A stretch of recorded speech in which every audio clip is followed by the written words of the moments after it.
emotions are not bad, but an obsessive focus upon them can become problematic.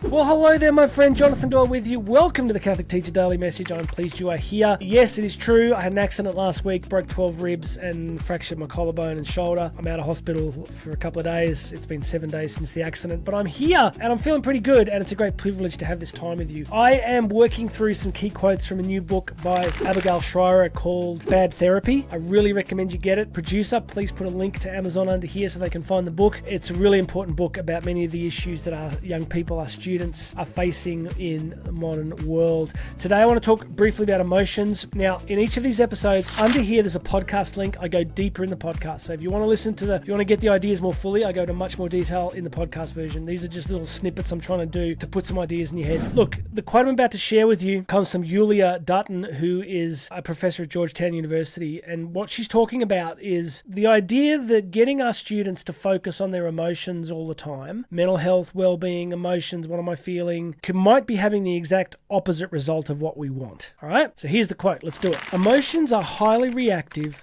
to our attention to them. Certain kinds of attention to emotions or a focus on emotions can increase emotional distress. And I'm worried that when we try to help our young adults, help our children, what we do is throw oil onto the fire. Okay, so I know this is counterintuitive. I think you probably agree that over the last few decades, we've had this kind of obsession with mental health and well-being for students. We've made a whole bunch of assumptions. I think one of those assumptions is, well, kids must be dealing with all this internal distress, and the best thing we can do is help them to understand their emotions and process their emotions. After all these years, I don't really know what that means, to process your emotions. I understand what it means to feel them, but I don't quite know what process necessarily would mean. What this quote is directing us to today is, if you give excessive attention to certain emotions, you're possibly going to make things a lot worse. So here's the parameters, right? One end, you've got Marcus Aurelian Stoicism, where if you read the Meditations of Marcus Aurelius, you find this classic Stoic idea that,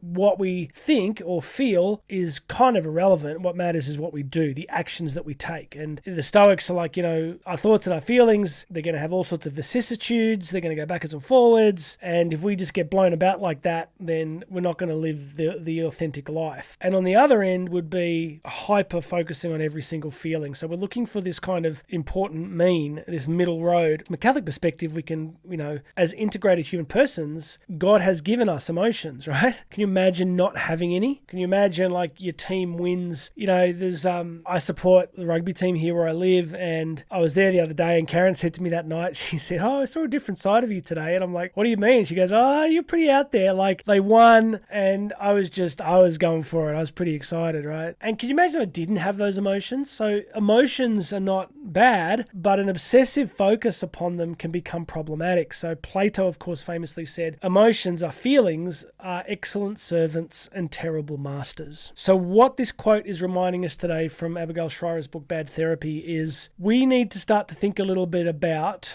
this vast edifice of student well-being, mental health, therapeutic intervention that we may have constructed. It's really hard, right? Because if you do nothing and something bad happens for a kid, then the school is in trouble because it didn't have systems and processes in place. But then if you look at this research, it's basically saying we can end up doing so much that we exacerbate problems. I think the first thing we need to do is start reading books like this and having some important conversations about it, because cultures can go a long way down the wrong road before they finally figure it out. And there are tons of examples in the last 100 years of cultural ideas that we ended up thinking were really stupid. Like, we used to think smoking was a really great thing, and, doctors would tell people it had health benefits until the research kind of made it unequivocal. So I'm not putting those in the same basket, but I'm saying that it is very possible for a culture to get its emphasis really skewed, especially if there's big interests involved. And in the podcast version, I talk about the similarities between big pharma and the therapeutic industry that focuses on young people. I'm not saying they're the same, but I'm saying if you're paying attention, you may find certain similarities that are quite concerning. Because when something becomes an industry in itself, then you have to at least accept that lots of people have a vested interest in making sure that it continues. So Christ has given us our emotions, but Christ calls for them to be integrated into a fully human life, right? And we need the helps of the faith. We need the church. We need the sacraments. We need prayer. We need self-restraint. We need grace. We need teaching. We need authoritative teaching. I mean, what I love about being Catholic, and one of the many things, is I love the magisterium. You know, I'm getting too old to care whether people get scandalized that I say that. Like, I love the fact that there are fences. I love the fact that there is